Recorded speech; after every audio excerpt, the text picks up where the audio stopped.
So I'm going to apologize first and foremost about the wind today. It's a little bit breezy, so hopefully you can hear me. In relation to last week's Tree Talk Tuesday, we talked about rot and decay in trees and obviously the stress and danger that can cause with trees. So today I came across an interesting tree. As we're looking at it from here, we can see there's a bunch of leaves up at the top of the tree. Looks pretty normal. There's obviously two trees that are in this frame. There's a poplar tree that's closest to us, and then there's a maple tree behind it, sugar maple tree. And you're looking at it, and it's got a lot of life and a lot of growth on it. Would look pretty healthy. But then as you kind of take a walk around to the other side of this tree, you can see the major defect that this tree has in it.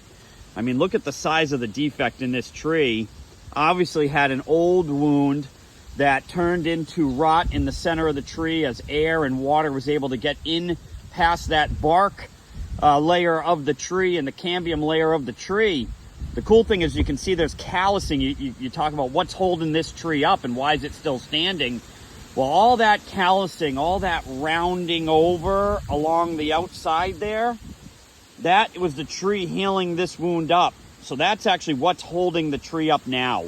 So a tree like this can still stay standing with all that rot and decay in the center for a lot longer than you'd believe. So, you know, a tree like this could even outlive me. So is it dangerous if it was hanging out over a house? Absolutely. Would I recommend removing a tree like this? I absolutely would. But with a tree like this standing in an area of woods where there aren't any targets, you know, even if it was in your yard, if it was far enough away from anything and you really like the tree and the shade it provided, could you keep it? You absolutely could. We fertilize trees like this just to try to help them with that healing and callousing.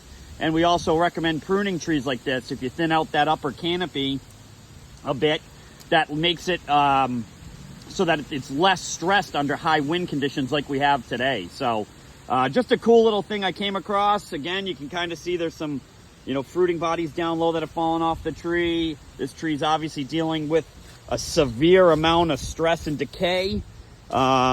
It's funny when you look at it from this angle and you can see it almost looks like the tree lost half of its trunk because of that rot and decay. So just a cool topic that kind of plays off of last week's. So any questions or observations or things you want to talk about, by all means shoot me a message and we'll go from there. Thanks.